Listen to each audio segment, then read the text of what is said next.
தாவீது சொல்லக்கூடிய ஒரு மனிதனும் யோனாத்தான் சொல்லக்கூடிய ஒரு மனிதனும் ரெண்டு பேர் வாலிபர்கள் கையை கோர்த்து கொண்டு கர்த்தருக்கு முன்னாடி ஒரு உடன்படிக்கை பண்ணினார்கள். உடன்படிக்கை என்றால் என்ன?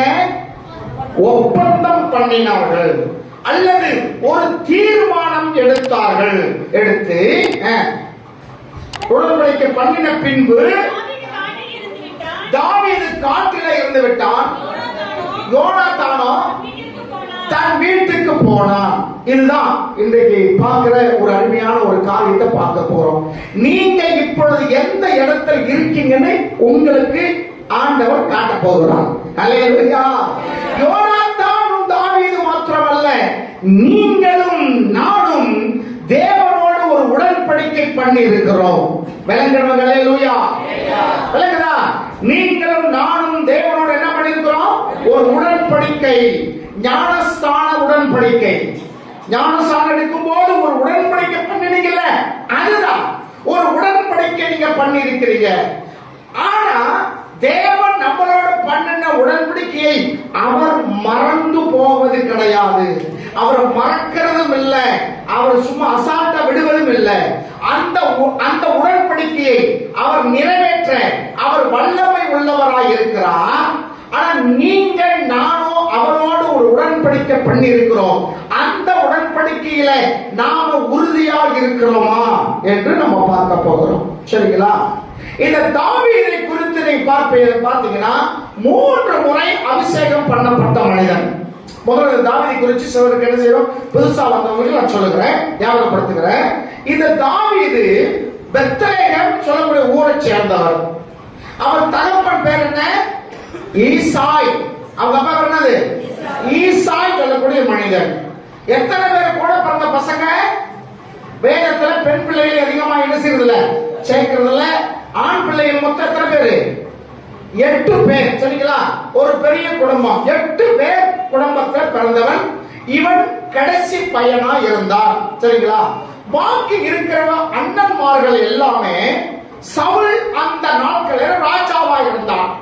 மொத்த இஸ்ரவேல் ஜனங்களுக்கும் ராஜாவா இருந்தான்.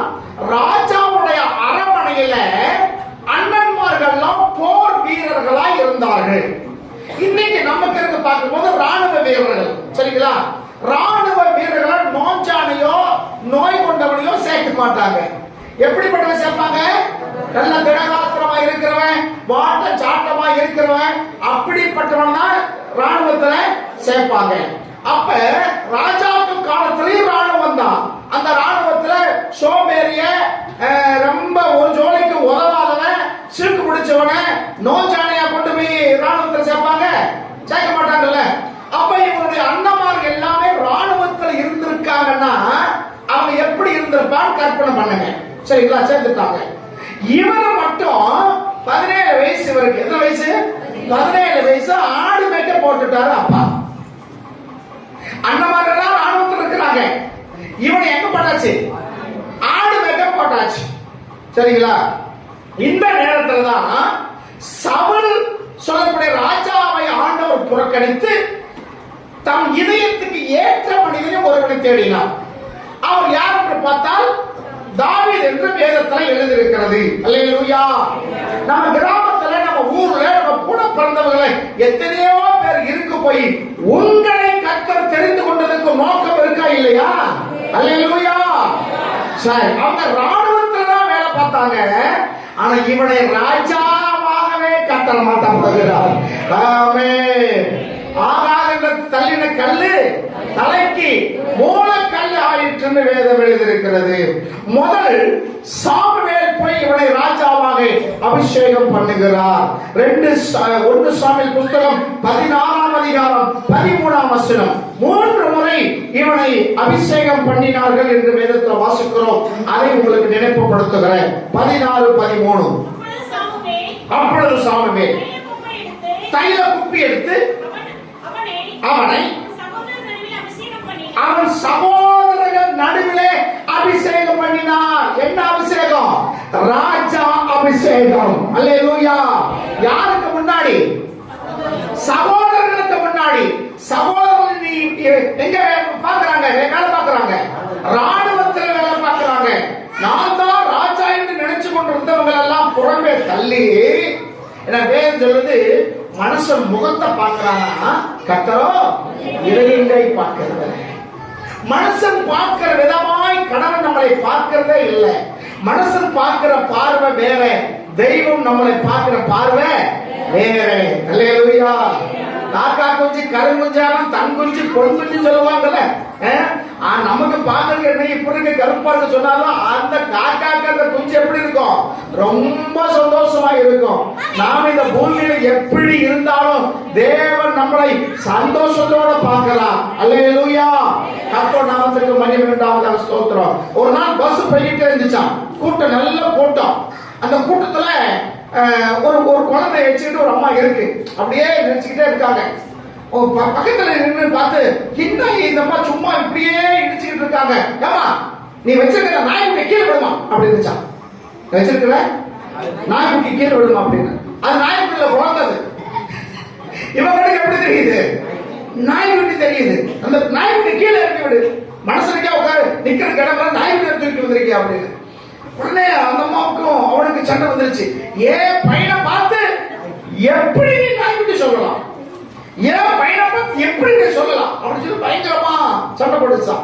கண்ட்ரைக்கு பின்னாடி இருந்து வர்றாரு. ஏமா என்னமா அந்த பிரச்சனை, இங்க பாருங்க இப்படி எல்லாம் இவர் தேவையெல்லாம் மாத்த பாத்துக்கிட்டாரு. சரி சரி நீ கை வச்சுக்கிற பண்ணிவிட்டு எங்கிட்ட சொல்ல வேண்டியதா. அவங்களுக்கு நாய்க்குட்டியும் தெரியுது, இவங்களுக்கு பண்ணிவிட்டியா தெரியுது. ஆனா பெத்த தாய்க்கு எப்படி தெரியுது, அப்ப உலகம் எப்படி பார்க்குது, ஊர் எப்படி பார்க்க கவலைப்பட வேண்டாம். தேவனுடைய பார்வையில நீ விசேஷமானவனா இருக்கிறாய். அல்லேலூயா. உன் பெருமை உனக்கு தெரியாது, ஒரு அழகு உனக்கு தெரியாது, உன்னுடைய மேன்மை உனக்கு தெரியாது. எல்லாவற்றையும் தெரிந்தவர் ஆண்டவராக இயேசு கிறிஸ்து தான். சரிங்களா? இப்ப சகோதரர்களுக்கு முன்னாடி இவனை ஆண்டவர் என்ன செய்தார், அபிஷேகம் பண்ணார். முதல் அபிஷேகம். இரண்டாவது 2 சாமுவேல் புத்தகம் 2ஆம் அதிகாரம் 4ஆம் வசனம்.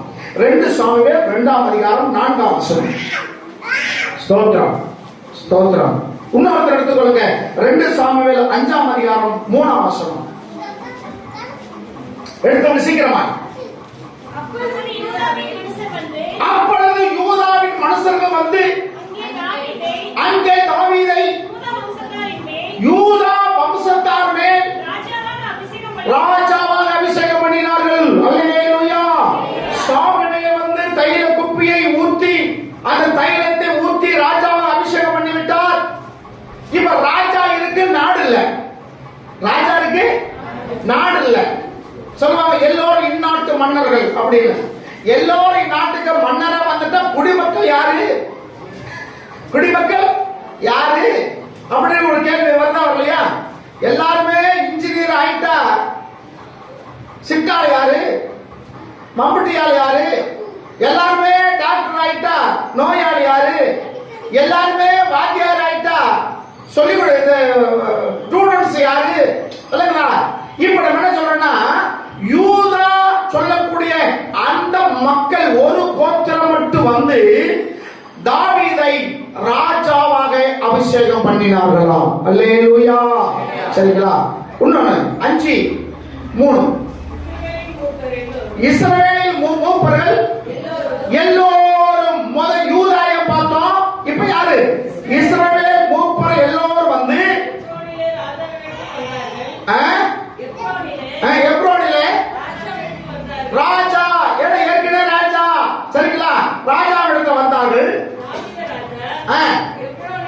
எப்ரோனிலே கர்த்தருக்கு முன்பாக உடன்படிக்கை பண்ணின பின்பு தாவீதை இஸ்ரவேலிலே ராஜாவாக அபிஷேகம் பண்ணினார்கள். அல்லேலூயா. மொத்தம் எத்தனை அபிஷேகம்? 3 அபிஷேகம். சாமுவேல் பண்ணின அபிஷேகம் 1, யூதாயா சொல்லக்கூடிய ஒரே கோத்திரம் அந்த கோத்திரம் பண்ணின அபிஷேகம் 1, இஸ்ரவேல் புத்திர மூப்பர்கள் எல்லாரும் நாடு முழுவதும் வந்து அபிஷேகம் பண்றாங்க. இந்த அபிஷேகம் பண்ணும் போதெல்லாம் இந்த மேல இருக்கிற அபிஷேகத்தை பெற்றுக்கொண்ட மனுஷன் இப்ப வனாந்தரத்தை சுத்திக்கிட்டு தெரிகிறார். யாருகிட்ட? எங்க சுத்துறாரு? வனாந்தரத்தில் அழைத்து கொண்டு இருக்கிறார். ஏனென்றால் இதுவரைக்கும் இஸ்ரவேல்ல ஒரு ராஜா இருக்கிறான். அவனுக்கு தெரிஞ்சிருச்சு அடுத்த ராஜா யார்தான், தாவீது தான் என்று சொல்லி. அப்ப அவனை எப்படியாச்சும் போட்டு தள்ளணும். தாவீது என்ன செய்யணும், கொலை செய்ய வேண்டும் என்ற திட்டத்தோடு கங்கணம் கட்டி, சொல்லுவாங்களே கங்கணம் கட்டிக்கிட்டு காடு மலைகளில் கடந்து திரிகிறாங்க. அவன் எப்படியாவது கண்டுபிடிச்சு கொன்றணும் அப்படி நோக்கத்தோட திரிகிறாங்க. தாவீதும் விலகி ஓடிக்கொண்டே இருந்தான். விலகி கொண்டு காடுகள்ல மலைகள்ல சுத்தி கொண்டே இருந்தான். சங்கீதம் 54 சங்கீதத்தை நீங்க வீட்டுல படிச்சு பாருங்க. இந்த சம்பவம் தான் சங்கீதமாக என்ன செஞ்சிருக்கு, எழுதப்பட்டிருக்கு. நீங்க மறந்து போக வேண்டாம். அப்படி காடுகளை சுத்தி கொண்டிருக்கிற நோக்கம் தாவீது 2 பேருக்காக பயந்து ஓடுனான். காட்டுக்குள்ள 2 பேருக்காக பயந்து ஓடுனான். யாருக்கு கண்டு, ஒன்னு சவுல், அப்சலோம்.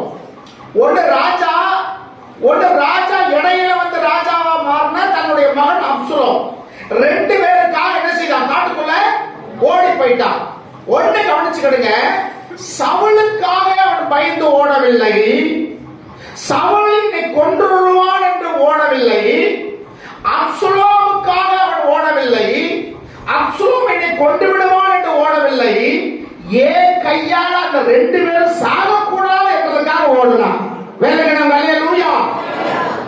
சவுலையும் அப்சலோமும் ஏன் கையால என்ன செய்யக்கூடாது, செத்துடக்கூடாதே என்பதற்காக நாம் பயந்து போனானே தவிர அவர்கள் இவனை கொன்றுவாங்க சொல்லக்கூடிய பயம் இவனுக்கு இல்லை. ஏன் அவங்களை கொல்வதற்கு சாமர்த்தியம் எல்லாம் இருந்த போது ஏன் விலகி ஓடினான் பார்த்தால் அந்த 2 பேர் மேல அபிஷேகம் இருந்தது. என்ன இருந்துச்சு, சவுல் தேவனால அபிஷேகம் பண்ணப்பட்ட மனுஷன். அந்த அபிஷேகத்தை கண்டுதான் பயந்தான தவிர சவுலை கண்டு என்ன செய்யல, பயப்படல. அருமைக்குரியவர்களே, உங்க மேல தேவனுடைய அபிஷேகம் இருந்தா அந்த அபிஷேகத்தை கண்டுதான் பிசாசு பயப்படுவானே தவிர உங்களை கண்டு பயப்படவே மாட்டான். உங்களுக்கு என்ன செய்ய மாட்டான், பயப்பட மாட்டான். உங்களை அவனுக்கு ஒரு பெரிய விஷயமாவே சொல்லுவாங்கல்ல, மூட்டை பூச்சி நசுக்கிற மாதிரி அவன் என்ன செஞ்சிருவான், பிசாசு நசுக்கிட்டு போயிடும். இன்னைக்கு நசுக்காதவனுக்கு கத்த பாதுகாத்து கூடியது நமக்கு ஏன் பயப்பட பிசாசு, அபிஷேகம். நமக்குள்ள அபிஷேகம், அபிஷேகம் என் தலை மேலே, எனக்குள்ளே அபிஷேகம் என் தலை மேலே, ஆவியானவர் எனக்குள்ளே. அபிஷேகம் உனக்குள்ளே, உன் தலைமையில, ஆவியானவர் உனக்குள்ளே. இந்த அபிஷேகத்தை கண்டுதான் பிசாசு பயப்படுவானே தவிர உங்களை கண்டு ஒரு வெங்காயத்துக்கு பயப்பட மாட்டான். அபிஷேகமா அது என்ன?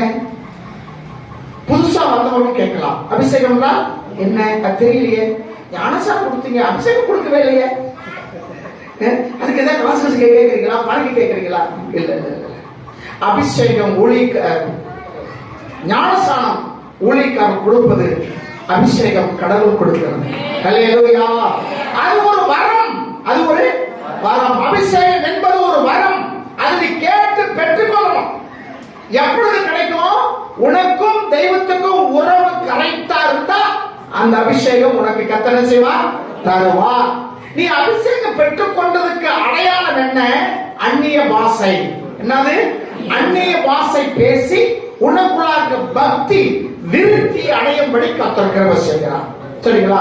அந்த அபிஷேகத்தை கண்டுதான் பிசாசு பயப்படுவான தவிர உங்களை கண்டு என்ன கண்டு அவன் பயப்பட மாட்டவே மாட்டான். ஏன்னா அவன் யாரு? தேவ தூதன். 3 பிரதானமான தூதர்கள்ல முக்கியமான தூதனாக இருந்தவன், கடவுளோடு இருந்தவன். அவனுக்குள்ளாக பெருமை, அவனுக்குள்ளாக மேட்டிமை. அதனாலதான் இன்னைக்கு பிசாசு என்ன செஞ்சுக்கிட்டு இருக்கான், பூமியில சுத்தி கொண்டு இருக்கிறான். அப்ப உனக்குள்ள என்ன இருக்கணும்? ஒரு அபிஷேகம் இருந்தால் அந்த அபிஷேகத்தை கண்டுதான் பிசாசு என்ன செய்வாப்பா, பயப்படுவான். அபிஷேகம் பெறாத சகோதரே சகோதரியே, நீ அபிஷேகத்தை பெற்றுக் கொள்வதற்கு நீ முயற்சி பண்ணு. அபிஷேகம் உனக்குள்ள வராதபடிக்கு என்ன உனக்கு தடையா இருக்கிறது? வேதம் சொல்லுது, மாம்சமான யாவர் மேலும் என் ஆவியை ஊற்றுவேன் என்று சொன்னார். அப்பொழுது உங்கள் குமாரனும் குமாரத்திகளையும் என்ன செய்வார்கள்? தீர்க்க தரிசனங்களை சொல்லுவார்கள். உங்களுடைய மூப்பர்கள் சொப்பனங்களை காண்பார்கள். நம்ம மூப்பரை என்ன செய்யணும்? நம்ம மூப்பர் என்ன செய்யணும்? சொப்பனத்தை பார்க்கணும். பாக்குறீங்களா? அவருக்கு வர சொப்பனம் எல்லாம் வேற. எந்த கம்பி என்ன ரேட்டு, நாளைக்கு அந்த வேலைக்கு போகணும், இந்த வேலைக்கு போகணும், அது பாதி முடிச்சுட்டு வந்துட்டோம். என்ன அதையே நினைச்சுக்கிட்டு படுக்கிறதால என்ன ஞாபகம் வருது? கம்பி கம்பியா ஞாபகம் வருது. உங்க மூப்பர்கள் சொப்பனங்களை பார்ப்பார்கள், தரிசனங்களை பார்ப்பார்கள். அல்லேலூயா. அப்ப யோவேல் சொன்ன வார்த்தை அப்போஸ்தலர் 2ஆம் அதிகாரத்தில் நிறைவேறிடுச்சு. இன்னைக்கு ஆவியானவர் ஒவ்வொருவரையும் நிரப்பிக் கொண்டே இருக்கிறார். அப்ப உங்களையும் என்னையும் நிரப்பாம இருக்கிறதுக்கு காரணம் என்ன? அபிஷேகத்தை இன்னும் ரொம்ப பேர் பெற்றுக்கொள்ளாம இருக்கிற காரணம் என்ன? ஏதோ ஒரு காரியம் அந்த வரம் உங்களுக்கு கிடைக்காதபடிக்கு தடை பண்ணி கொண்டிருக்கிறது. அந்த தடை கடவுள்கிட்ட இல்லை, யாருக்கு தான் இருக்கு? உங்ககிட்ட தான் இருக்கு. அது ஆண்டவர் உங்களுக்கு நினைப்பூட்டுவார், ஆண்டவர் உங்களுக்கு ஞாபகப்படுத்துவார். விட வேண்டியதை விட்டுட்டீங்கன்னா வர வேண்டியது வரும். அல்லேலூயா. ஆண்டவருடைய பார்வைக்கு என்ன இல்லை? என்ன கிடையாது? பாரபட்சம் இல்ல. எல்லாத்தையும் ஒண்ணு போல நேசிக்கிறார். ஒருத்தருக்கு அபிஷேகம் கொடுத்துட்டு இன்னொருத்தருக்கு இருப்பார், கொடுக்காம இருப்பாரா? எல்லாத்துக்கும் கொடுப்பார். ஆண்டவருடைய பார்வையில எல்லாரும் சமம். அப்ப அபிஷேகம் நம்ம பெற்றுக்கொள்ளாதபடிக்கு நமக்குள்ள சில தடைகள் இருக்கிறது. சில பேர் ஞானஸ்நானம் வாங்கி பல வருஷம் ஆச்சு, இன்னும் அபிஷேகத்தை குறிச்சு அது குறிச்சு அக்கறை இல்லை, அது குறிச்சு என்ன இல்லை? அக்கறை இல்லை, ஆவல் இல்லை, எனக்கு அபிஷேகம் கிடைக்க மாட்டேங்குது ஒரு அங்கலாய்ப்பு இல்லை. வேதத்தை நீங்க படிக்கும் போது ஆண்டவர் இத்தனை பேர் ஒரே அன்னைக்குதான் முத இயேசு ஏற்றுக்கொள்றாங்க, அன்னைக்குதான் கடவுளுடைய வார்த்தை கேட்கிறாங்க. அவங்கெல்லாம் அபிஷேகத்தை பெற்றுக்கொண்டு இருக்கிறோமே. நாம இத்தனை வருஷ காலமாக நாம இயேசுடைய வார்த்தை கேட்டுக்கொண்டு இருக்கிறோம், நாம இன்னும் அபிஷேகம் பெறலையேன்னு சொல்லி ஒரு என்ன வரணும்? ஒரு அங்கலாய்ப்பு வரணும். நம்ம அங்கலாப்பு என்ன தெரியுமா? அந்த புள்ள 2-3 செயின் வாங்கிருச்சு, அதான் அங்கலாய்ப்பு. அது போய் போன வருஷத்துல நல்ல சேலையெல்லாம் வாங்கிட்டு வந்துச்சு, கடை கூட சொல்ல மாட்டேங்க. சில பேர் வாங்கின கடை என்ன ஓசியா கொடுக்குறாங்க, கடை சொல்ல மாட்டாங்க. அப்படிப்பட்ட நல்ல உள்ளம் படைச்சவங்க இருக்காங்க. ரொம்ப பேர் இலவசமா கிடைக்கிற இடத்துல கூட போய் சொல்ல மாட்டாங்க. இந்த இடத்துல இலவசம் இருக்க ஒரு பொருள் வாங்கிக்கணும், அது கூட எழுத மாட்டாங்க. இவங்களுக்கு என்ன இதா நஷ்டமா? இல்ல, அவர் நல்ல என்ன படிச்சவங்க எப்படி அபிஷேகம் கொடுப்பாரு கத்த. அப்ப நம்ம என்ன செய்யணும்? ஆண்டவர் சரி பண்ணணும். சரிங்களா? இது நீங்க ஆராய்ந்து பார்க்க வேண்டும். அப்ப தாவீது சவுலுக்காக பயப்படல, சவுல் மேல் உள்ள அபிஷேகத்தை கண்டு என்ன செய்யலாம்? பயப்பட்டான். என் கையால் அவன் இறந்து போக கூடாதே என்றுதான் பயப்பட்டான். அப்ப நமக்குள்ள ஒரு அபிஷேகம் இருந்தால் அந்த அபிஷேகத்தை கண்டு பிசாசு பயப்படுவான். ஒரு நாள் ஒரு ஊழியக்காரருக்காக செய்வ நினைக்கிறதுக்கு வடநாட்டில் எப்படியாச்சும் அந்த ஊரை விட்டு அவர் என்ன செஞ்சிடணும்? துரத்திடணும். இவன் வந்தது அங்க ஏற்கனவே ஒரு பெரிய ஒரு ஒரு பூசாரி ஒருத்தர் இருந்தான். என்ன பிரச்சனை இருந்தாலும் அவங்ககிட்ட தான் என்ன செய்வாங்க? போவாங்க. என்ன பிரச்சனை, குழந்தை காய்ச்சல் வந்தாலும் சரி, வகுத்துல போனாலும் சரி, என்ன பிரச்சனை அங்கதான் போவாங்க. அவர் என்னவோ ஒரு துணி சாம்பல் போடுவாரு, வேப்பம் அடிப்பாரு. அதான் உங்களுடைய நம்பிக்கையில போனாலும் தான் இருந்தாலும் இருக்கிறதா ஒரு பேர் ஆயிடுச்சு. ஒரு ஊழியக்காரர் தேவ தரிசனம் பெற்று அந்த ஊருக்கு போனார். வாழைக்கோட வீடு கிடைக்கல, ஒரு சின்ன கூரை வீடு கிடைச்சது. அந்த வீட்டுல அவர் இருந்து ஜோம் பண்ணிக்கிட்டு இருந்தார்.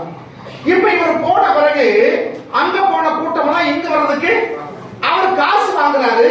இவர் என்ன செய்யறதில்ல? காசு வாங்குறதில்ல. அவர் என்னென்னமோ என்ன சொல்லுவாங்கல்ல, ஏதாச்சும் ஒரு செஞ்சாதான் அவங்களுக்கு அவங்க நம்பிக்கை வரும்னு சொல்லுவாங்கல்ல, அந்த மாதிரி ஏதோ ஒரு மேஜிக் வித்தையெல்லாம் காட்டிட்டு செய்யறாரு. இவர் ஒண்ணும் இல்ல, தேங்காய் தொட்டு ஜோம் பண்ணி வைக்கிறாரு, நல்லா இருக்குது சொல்லி ஒரு கூட்டம் காசு வாங்குறதுல அவர் காசு வாங்குறாரு. இப்படி ஒரு கூட்டம் வந்ததுனால இவருக்கு பயங்கர பிரச்சனை ஆச்சு, வருமானம் போச்சு. அப்ப இந்த ஊழியக்காரன் இந்த ஊரை விட்டு என்ன செய்யணும்? துரத்தணும். ஒண்ணு சாகணும், இல்லாட்டி ஊரை விட்டு துரத்தணும். அவன் கற்றுக்கொண்ட மந்திரங்கள்லாம் பண்ணி இந்த இது சொல்லுவாங்கல்ல, குட்டிச்சாத்தா நிறைய பேர் ஏறி விட்டு என்ன செய்யறான்? அந்த போய் என்ன செஞ்சுக்கோ, போய் கொண்டுட்டு வந்துரு அப்படின்னு சொல்லிட்டு இது பண்ணலாம். இப்படி சுடுகாட்டுக்கு இருக்கிறாராம். போனதெல்லாம் செய்யுது? போயிட்டு அழுது வரலாம். இங்க வந்தோம்னா அழுதுதான் ஓடு அங்க பிடிச்சு அனுப்புறியா? அழுது என்னடா அதுக்கு மேல எல்லாத்தையும் அனுப்பி விட்டா ஒண்ணு கூட அவனை ஒரு சின்ன டச் கூட பண்ண முடியல. போனதெல்லாம் இன்னொரு என்ன செய்யுது? அதுக்கு சில சொல்ல என் வாழ்க்கையில இப்ப நான் பார்த்தது இல்ல, எங்கெங்கயோ என்ன போய் சொல்லிருக்கிறேன், போன பக்கமெல்லாம் கை கால் எல்லாம் செஞ்சிருக்கிறேன், ஆக்சிடென்ட்ல சாகரம் செஞ்சிருக்கிறேன், அவங்களுடைய ஃபேமிலியை பிரிச்சு வச்சிருக்கிறேன், குடும்ப சமாதானம் பண்ணி இருக்கிறேன், ரொம்ப பேருக்கு பைத்தி பிடிக்கப்படி செஞ்சிருக்கிறேன். அதெல்லாம் செஞ்சோம்னா இந்த மனசுக்கிட்ட என்ன செய்ய முடியல, என்னால ஒண்ணுமே பண்ண முடியல. அது என்ன பிரச்சனை, என்ன காரணம் கேட்டா அது சொல்லிச்சான், நாவிகள் சொல்லிச்சான், நான் போகும்போது அவன் தொல்லாமட்டு போனேன், அவன் வந்து முழிக்கால் போட்டு ஜோம் பண்ணிக்கிட்டு இருந்தான், அவனை சுத்தி ஒரு அக்கினி எரிஞ்சுக்கிட்டு இருக்கு, அவனை சுத்தி அக்கினி எரிஞ்சுக்கிட்டு இருக்கு, அந்த அக்கினி மீறி என்னால உள்ள போக முடியல. உன்னை வந்து சொன்னான் அந்த பூசாரி, போய் உன் பொடி பைய பார்க்கறதுக்கு வள்ளு மாதிரி இருக்கான், இவனுக்கு சொல்ல முடியலையா அப்படின்னு சொல்லி சொன்னாராமா. அதுக்கு நாவி சொல்லிச்சான், பானை மண்பானை தான், அந்த மண்பானை மேல இருக்கிற முத்திரையே ராஜா முத்திரை சொல்லிச்சான். மண்ணு பானை தான், அது மேல இருக்கிற முத்திரை எப்படிப்பட்ட முத்திரை? ராஜாவின் முத்திரை சொல்லி ஆண்டவர் சொல்லிச்சான். ஆண்டவர் அவர் மேல ஒரு முத்திரை போட்டிருந்தார். என்ன முத்திரை? இது அபிஷேகம் சொல்லக்கூடிய முத்திரை. அல்லேலூயா, அல்லேலூயா.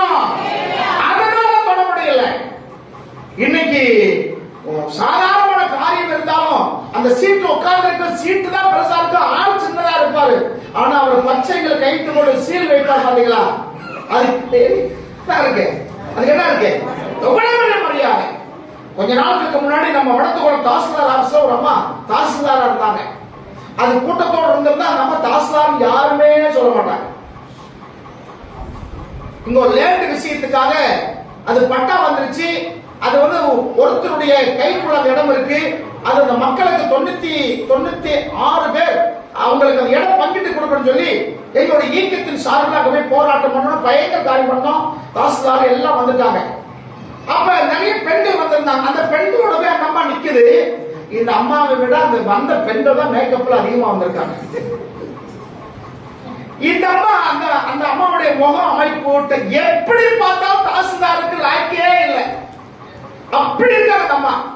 அந்த அம்மா நடந்த பொண்ணை இன்ஸ்பெக்டர், மேடம் வணக்கம் மேடம், வணக்கம் மேடம், ஆரை வணக்கம் மேடம்.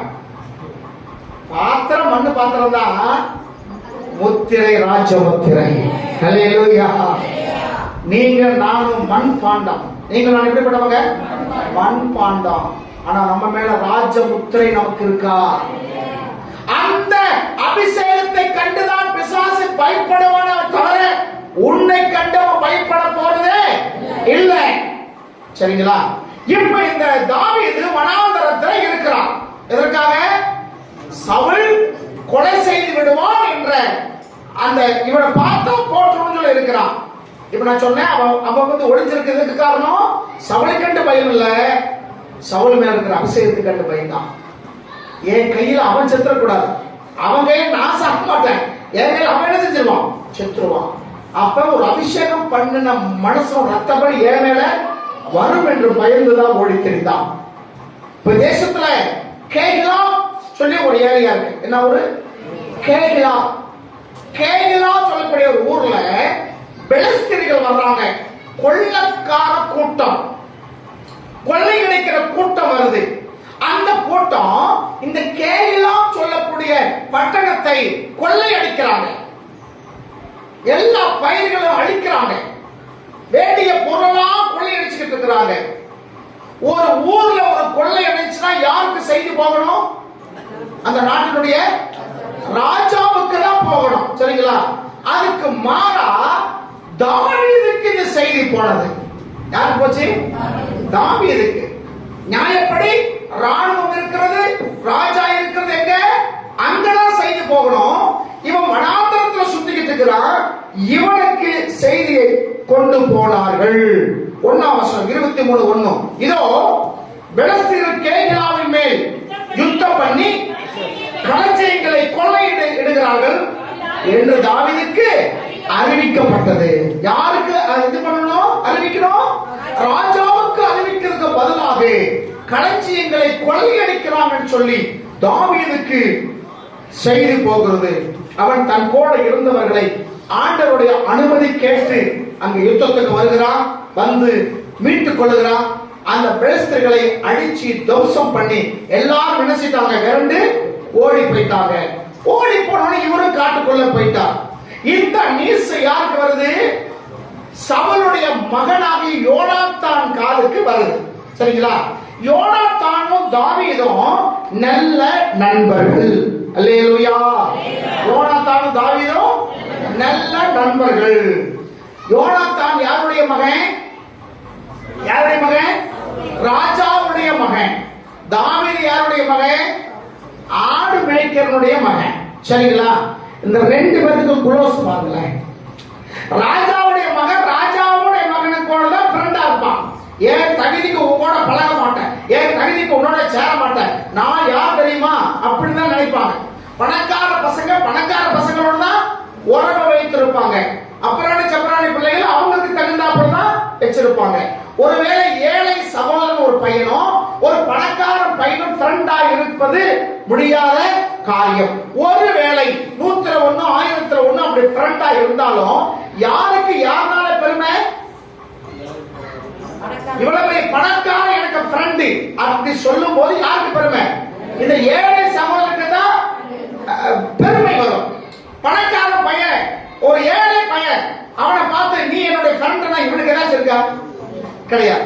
இப்ப தாவீது அவன் ஒளிந்து கொண்டு தெரிகிறான். அவங்க அப்பா வீட்டுல ஆடுகள் மேய்த்துக் கொண்டிருந்தான். அவனுடைய சகோதரர்களாம் இவங்க வீட்டுல அரண்மனைக்கு வேலைக்காரங்களா இருக்காங்க. புரியுதா? ஆனா அந்த ராஜாவுடைய மகனாக இளவரசனாக யோனாத்தானோ இவனோடு நண்பனா இருந்தார்களாம். அந்த அந்த நட்பு சாதாரணமான நட்பு கிடையாது. எவராலும் புரிந்து கொள்ள முடியாத ஒரு நட்பு. சொல்லுவாங்களே, உயிர் காப்பான் தோழன், கொண்டு வந்தால் மனைவி, கொண்டு வராட்டி தாய். அப்படிதானே? கொண்டு வந்தாலும் வராட்டாலும் தாய், கொண்டு வந்தால் மனைவி, அப்புறம் சகோதரி குறிச்சு என்னமோ இருக்க. சரி, தெரியல. கொண்டு வந்தாலும் வராட்டாலும் அம்மா எதை பார்ப்பாங்க? அவருடைய வந்த பார்ப்பாங்க. ஆனா மனைவி பாய்கிட்ட பார்ப்பாங்க. மனைவி என்ன செய்வா? இப்ப பார்க்கறது செல்லுதான் பார்க்கறது. செல்லு இருக்கு, அதான் பாய்கிட்டு வச்சிருப்பாங்க. சரிங்களா? அப்ப இவங்க ரெண்டு பேருடைய நட்பு அந்த காலத்துல இருந்தது. காட்டுல இருந்து விட்டான். இவன் தான் அடுத்த ராஜாவுன்னு எல்லாத்துக்கும் தெரியும். சவுலுக்கும் தெரியும். அது தெரிஞ்சனால்தான் கொலை செய்யறதுக்கு திட்டம் போட்டான்.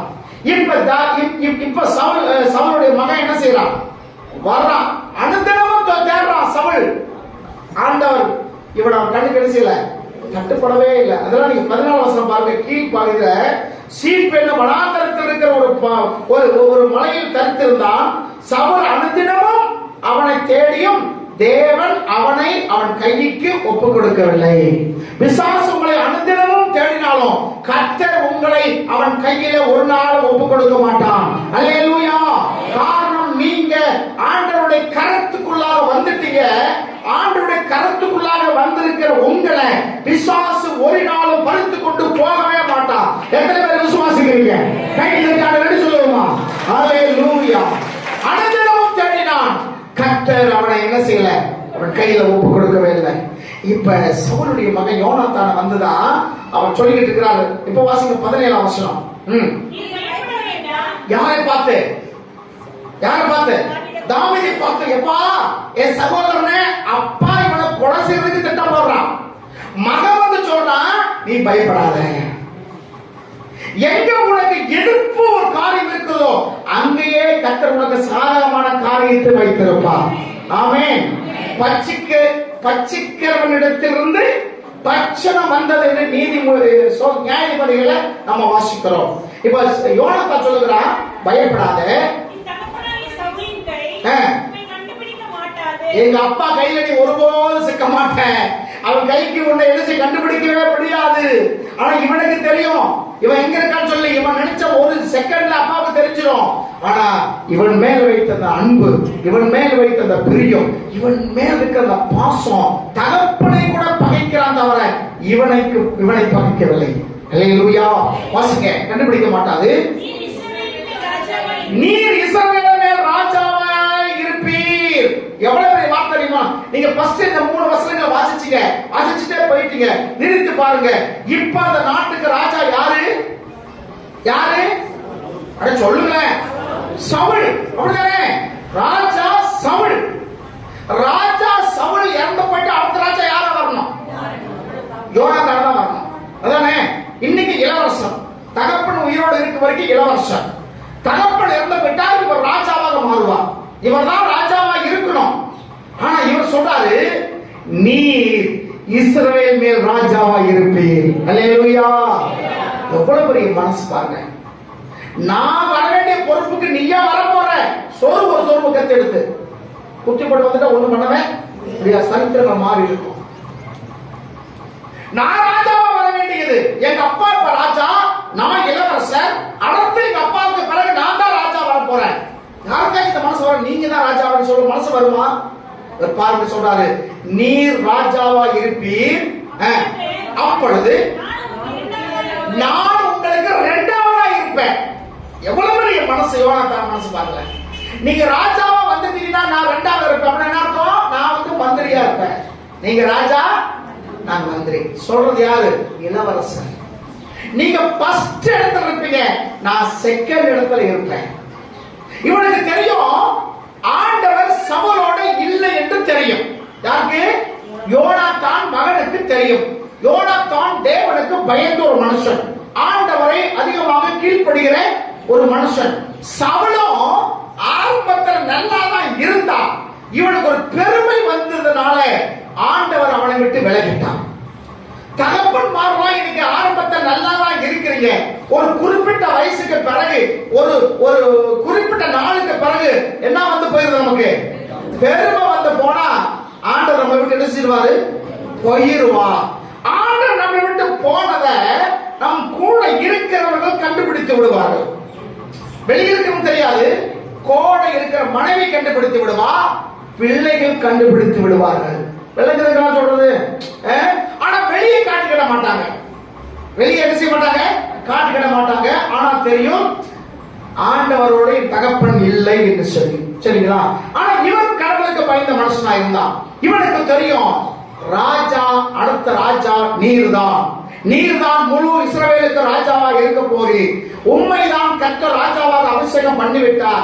உண்மைதான் தேசத்திலே கர்த்தர் உயர்த்த போகிறார். நீங்க உயர்த்திருக்கும் போது உங்களுக்கு அடுத்த ஸ்தானத்தில் நான் இருப்பேன் என்ற கூடிய ஒரு பயங்கரமான நம்பிக்கை இவளுக்கு நல்லா தெரிஞ்சு போச்சு. சரிங்களா? சொல்லிட்டு சொல்றாரு பாருங்க, 2ஆவதா இருப்பேன் அப்ப நடந்து என்று இப்படிதான் நடக்க போகுது. அப்பாவுக்கு தெரியும். ஆனா எப்படியாச்சும் உங்களை கொண்டுட்டா அது வராதுல்ல. அதான் பைப்புல தேடிக்கிட்டு தெரிகிறான். ஆனா நீங்க தான் ராஜாவா வர போறீங்கன்னு எங்க அப்பாவுக்கு தெரியும். எங்க அப்பாவோட இருந்த ஆவியானவர் எங்க அப்பா விட்டு விலகி போனது எங்க அப்பாவுக்கு தெரியும். எங்க அப்பா விசுவாச வாழ்க்கை விட்டு விழுந்துட்டாருன்னு எங்க அப்பாவுக்கு தெரியும். நான் ஏன் விழுந்தேன், எதற்காக விழுந்தேன், ஆவியானவர் என்னை விட்டு ஏன் போனார் என்று தன்னைத்தானே பரிசோதனை பண்ணி பார்க்காம, நான் எதுக்காக விழுந்தேன் என்று அந்த விழுந்ததுக்கு காரணத்தை கண்டுபிடிக்காம எங்க அப்பா உன்னை கொலை செய்யறதுக்கு என்ன செஞ்சிட்டு இருக்கான்? இவன் தவற உணராம தவறில்லாதவனை கொலை செய்யறதுக்கு திட்டம் போட்டுக்கிட்டு இருக்கிறான். இது எங்க அப்பாவுக்கு தெரியும். அப்படி சொல்லிட்டு இப்பதான் பாயிண்ட்டுக்கு வர 18ஆம் வசனம். அவர்கள் இருவரும் கர்த்தருக்கு முன்பாக உடன்படிக்கை பண்ணினார்கள். என்ன பண்ணிட்டாங்க? 2 பேர் பண்றாங்க. நீங்க ராஜாவா வரும்போது நான் 2ஆவதாக இருப்பேன். என்னால எந்த ஆபத்து உங்களுக்கு வர போறதில்ல. உங்களால எனக்கு ஆபத்து தெரிஞ்சுக்கூடாது, வரக்கூடாது. ஒரு ஒப்பந்தம் போடுறாங்க. உங்களோட தான் கடவுள் இருக்கிறார், உங்களோட தான் தெய்வம் இருக்கார், உங்களோட தான் கடவுள் இருக்கிறார் என்று நான் அறிந்து கொண்டேன் என்று சொல்லி ஒப்பந்தம் பண்ணுகிறார்கள். ஒப்பந்தம் பண்ணி முடிச்சுட்டு தாவீது இருந்து விட்டான். யோனாத்தானோ தன் வீட்டிற்கு போய்விட்டான். கொஞ்சம் கவனிங்க, அவன் அப்படி போறேன். இப்ப யாரோடு கடவுள் இருக்கிறான்னு சொல்லி இவன் கண்டுபிடிச்சான். தாவீதோடு கடவுள் இருக்கிறார். அவர் செய்வதெல்லாம் வாய்க்கும். கடவுள் தாவீதோடு இருக்கிறார். வரும் நாட்களில் நீங்க தான் ராஜாவாய் வரப்போறீங்க.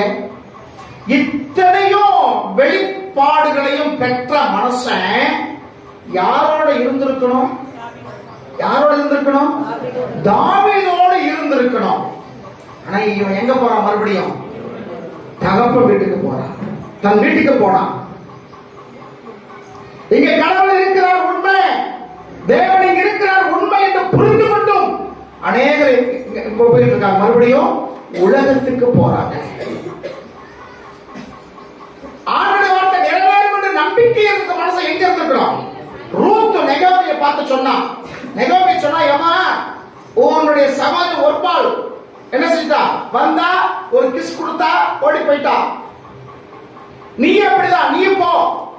ஏன்னா அவங்க சத்துருவும் தெரியுமில்ல, அதெல்லாம் சுருக்கமா சொல்றேன். நீயும் போ, நான் வந்து வயசாகிடுச்சு, கிளவி ஆயிட்டேன், எங்க ஊருக்கு நான் போறேன், என் கூட வராதுன்னு சொன்னதுக்கு ரூத் சொன்ன காரியம் என்ன தெரியுமில்ல? சொல்லுங்க, சீக்கிரம் சொல்லுங்க. சொல்லுங்க.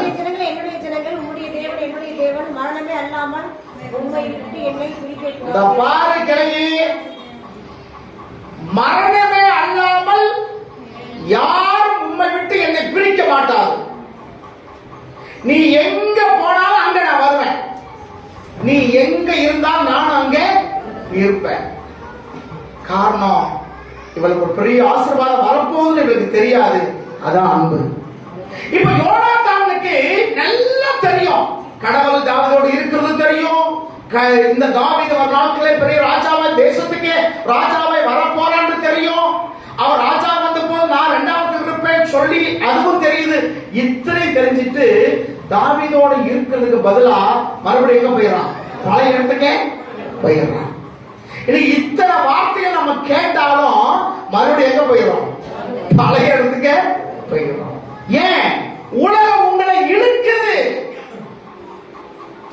சவுலுடைய மகன் யோனாத்தானை எதை இழுத்தது? அரண்மனை வாழ்க்கை இழுத்தது. ராஜா இருக்கிற இடம் எந்த இடம்? அரண்மனை. அரண்மனை வாழ்க்கை அவனை இழுத்தது. தாவீது எங்க இருக்கான்? காட்டுக்குள்ள இருக்கிறான். காட்டுக்குள்ள நல்ல மெத்த கிடைக்குமா? ஏசி வைப்பாங்களா? நினைச்சுதானே கடையில வாங்கி சாப்பிட முடியுமா? ராஜ வாழ்க்கை காட்டுல கிடைக்குமா? கிடைக்காது. இது நமக்கு சரிப்பட்டு வராது.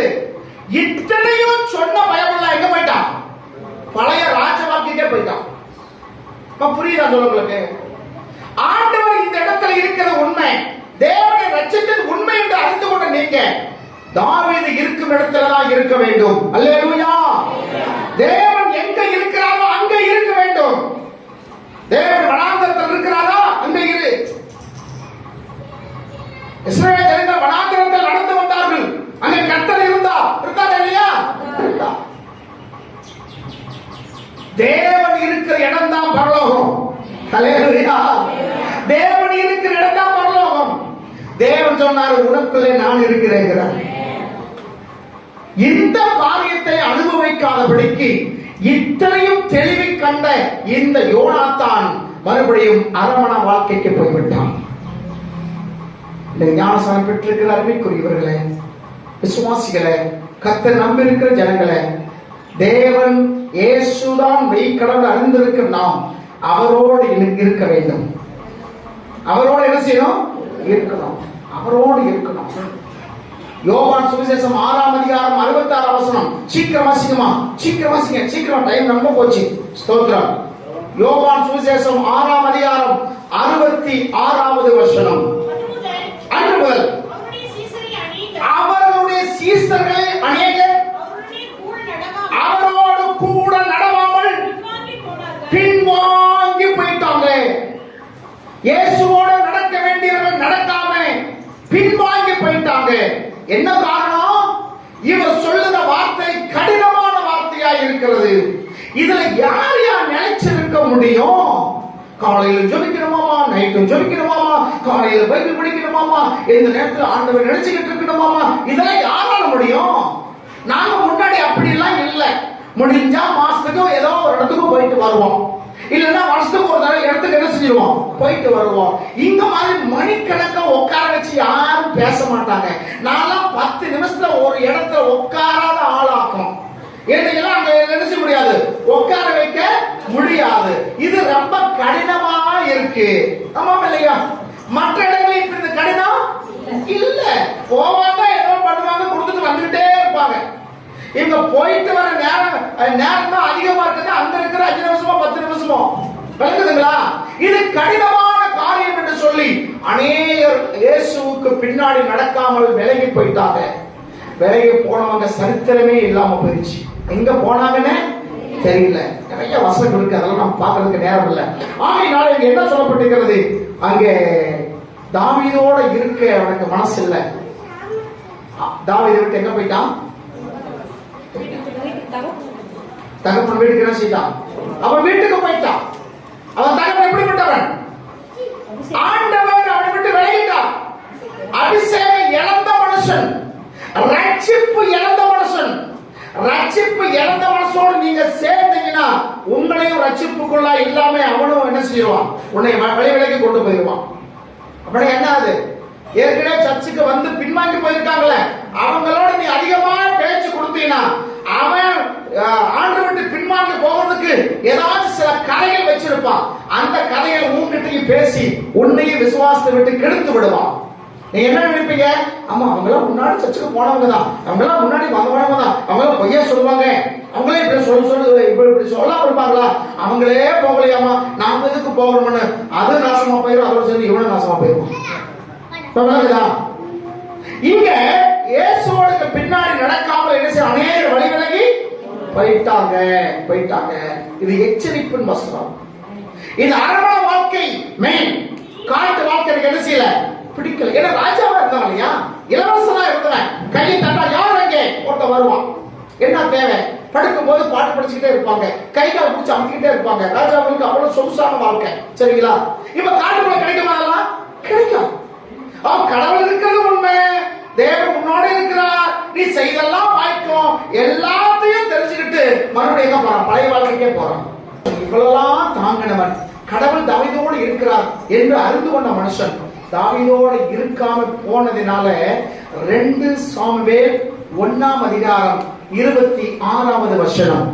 2 சாமுவேல் 1:26. Thank you Jesus. என் சகோதரனாக யோனத்தானே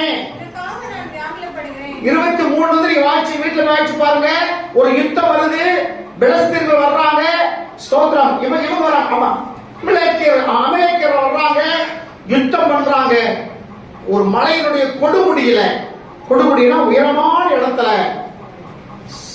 யோனாத்தான் வெட்டப்பட்டு இறந்து போயிட்டான். ஏன்னா யுத்தத்துக்கு போன எல்லாம் நடக்கும்ல, ஒரு யுத்தத்துக்கு போனா எல்லாம் சொல்லுவாங்க, சண்டைகளை கிளியாத சட்டை எங்க இருக்கு அப்படின்னு சொல்லுவாங்க.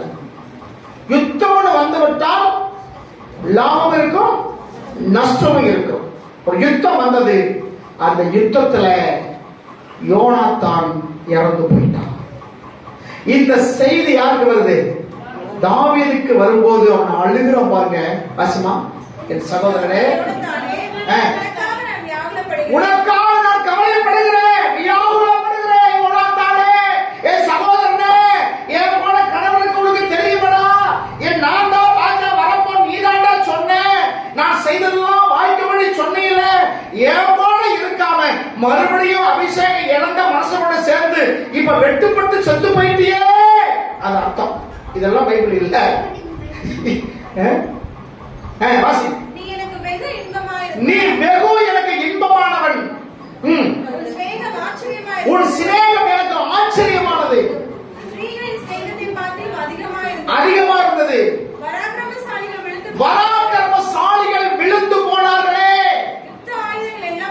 யுத்த ஆயுதங்கள் மழுங்கி போயிட்டு அழித்து போயிட்டு. பொதுவாகவே ஒரு எதிரி இறந்தா அந்த இங்கிட்டு இருக்கிற எதிரிக்கு சந்தோஷம் வருமா, சங்கடம் வருமா? சவுல் இவனை கொலை செய்ய நினைச்சா, இப்ப அமலேக்கியர் அவனை கொண்டுட்டாங்க. ஒரு எதிரி செத்து போயிட்டு தெரிஞ்சா என்ன பண்ணிருக்கணும், தாவீது என்ன பண்ணி இருக்கணும், சந்தோஷப்பட்டிருக்கணும். தொலைஞ்சாயா எதிரி, அப்படிதானே? எனக்கு இருந்த எதிரி என்ன செஞ்சுட்டான்? தொலைச்சிட்டான். இனிமேல் எனக்கு எதிரி யாருமே இல்லை அப்படி சந்தோஷப்பட்டுருப்பான். வேட்டு பட்டாசு எல்லாம் போட்டு இது பண்ணிருப்பான். இவன் சொல்றான், வீரர்கள் இறந்து போயிட்டாங்களே, பராக்கிரமசாலிகள் விழுந்து போயிட்டாங்களே. நீ விசுவாசத்துல பராக்கிரமசாலி தான், விசுவாச வாழ்க்கை நம்பிக்கை நீங்க பராக்கிரமசாலி தான். விழுந்து போகாதவர்களுக்கு எச்சரிக்கையா இருங்க. அல்லேலூயா. பராக்கிரமசாலி விழுந்து போயிட்டாங்க, யுத்த ஆயுதங்கள் மலிந்து போயிற்றே, அழிந்து போயிட்டு கதறுகிறான். இவருடைய ஏக்கம் எல்லாம் இத்தனையும் தெரிஞ்சிட்டு என் கூட இருக்காம நீ மறுபடியும் பழைய வாழ்க்கைக்கே நீ போயிட்டியப்பா, அதுக்காக தான் உனக்கு இந்த தண்டனைன்னு சொல்லி இன்னொரு மனிதன் ஞாபகப்படுத்துகிறேன். மோசே சொல்லக்கூடிய மனிதன். அவன் எகிப்து தேசத்துல யாருக்கு என்னமோ நடக்குது, நம்ம உண்டு நம்ம சோழி உண்டு அப்படி இருந்திருந்தானா, பார்வோனுக்கு பிறகு அந்த நாட்டுக்கு ராஜா யாருதான்? மோசே. ஆனால் அவன் சகோதரன் படுகிற பாடுகளை அவனால் சகித்துக் கொள்ள முடியாதபடிக்கு பாதிக்கப்பட்டவனோடு நின்று பாதிப்பு உட்படுத்துறவனை கொலை செய்கிறான். இந்த விஷயம் ராஜாவுக்கு என்ன செஞ்சிருச்சு? கடந்து போன உடனே இவனையும் கொலை செய்யறதுக்கு என்ன செஞ்சுட்டான்? திட்டம் போட்டான். அப்ப அவன் தீர்மானம் எடுத்தான். எபிரேயர் புஸ்தகம் 11:25. எபிரேயர் 11:25. அனித்தியமான பாவ சந்தோஷத்தை இந்த மோசே ஒரு முடிவெடுக்கிறான். அனித்தியமான பாவ சந்தோஷம். அரமண வாழ்க்கை என்பது ஆடம்பர வாழ்க்கை. அனித்தியமான பாவ சந்தோஷத்தை அனுபவிப்பது பார்க்கிலும் தேவனுடைய ஜனங்களோட துன்பத்தை அனுபவிக்கவே தெரிந்து கொண்டான். அல்லேலூயா. இப்ப இவனுக்கு 2 காரியம் தான். இங்கிட்டு பேசாம இருந்ததா ராஜாவா இருந்திருப்பான். தேவ ஜனங்களோடு சேர்ந்ததுனால இவங்களோட சேர்ந்தா நமக்கு துன்பம் வரும், இவங்களோட சேர்ந்தா நமக்கு பிரச்சனை வரும் என்று தெரிஞ்சியும் அவங்களோட இணைச்சான். தேசத்தை விட்டு துரத்தப்பட்டான். ஆனா பிற்காலங்களில் தேசத்துக்கே தலைவனாக மாறினான். அல்லேலூயா. 2 தீமோத்தேயுல ஒரு வார்த்தை இருக்கு. தேமா இப்பிரபஞ்சத்தின் மேல் ஆசை வைத்து என்னை விட்டு பிரிந்து போனான். தேமா யார் தெரியுமா? பவுலோடு இருந்த மனுஷன், பவுலுக்கு உடன் ஊழியக்காரராய் இருந்த மனுஷன்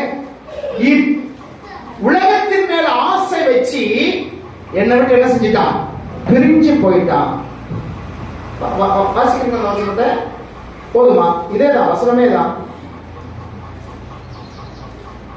2 சாமுவேல் 4ஆம் அதிகாரம் நினைக்கிறேன்,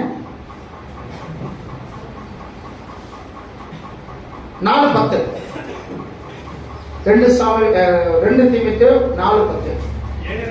ஏனென்றால் ஸ்தேமா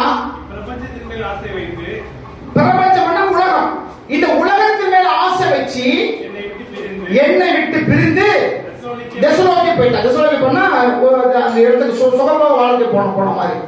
இந்த உலகத்தின் மேல ஆசை வச்சு என்னை விட்டு பிரிஞ்சு போயிட்டான். தாவீதோடு இருக்க வேண்டிய யோனாத்தானும் அரமண வாழ்க்கையை ஆசை வைத்து என்ன செஞ்சிட்டான்? விலகி போயிட்டான், இறந்து போயிட்டான். தேவா என்பவன் என் கூட இருந்தவன், என் பிரசங்கத்தை கேட்டவன், எனக்கு உடன் ஊழியக்காரனா இருந்தவன், அவனும் இந்த உலகத்து மேல் ஆசை வச்சு என்னை விட்டு என்ன செஞ்சிட்டான்? பிரிஞ்சு போயிட்டான். இன்னைக்கு ஆண்டவர் உங்களை பார்த்து கேட்கிறார், நீங்களும் போய்விட மனதா இருக்கிறீர்களா? நீங்களும் போய்விட மனதா இருக்கிறீர்களா? தோமா சொன்னா, எங்க போக ஆண்டவரே, நித்திய ஜீவ வசனங்கள் உம்மிடத்தில் இருக்கு. அல்லேலூயா. பேதுரு சொன்னாரு, நித்திய ஜீவ வசனங்கள் யார்கிட்ட இருக்கு? உன்னிடத்தில் இருக்கு. நான் எங்க போவேன்? இயேசுவுக்கு பின்னாடி போனாங்க, கர்த்தர் அவங்களை மகிமைப்படுத்தினார். நீங்களும் நானும் இயேசுவுக்கு பின்னாடி இந்த வருஷத்துடைய துவக்கத்துல அவர் முன்னாடி கடந்து போகிறார், நாம் அவர் பின்னாடி போவோம். அன்னைக்கு அவர்களை மகிமைப்படுத்துறது போல தேவன் நம்மளையும் மகிமைப்படுத்துவார். இந்த வருஷத்துல பண்ண உடன்படிக்கை நீங்க நினைத்துக் கொள்ளுங்க. உடன்படிக்கையில நீங்க ஒப்பந்தத்துல உறுதியாக இருங்க. ஆண்டவர் இருக்கிற இடத்துல நாம் இருக்கணும், இல்ல நாம இருக்கிற இடத்துல ஆண்டவர் இருக்கிறார்.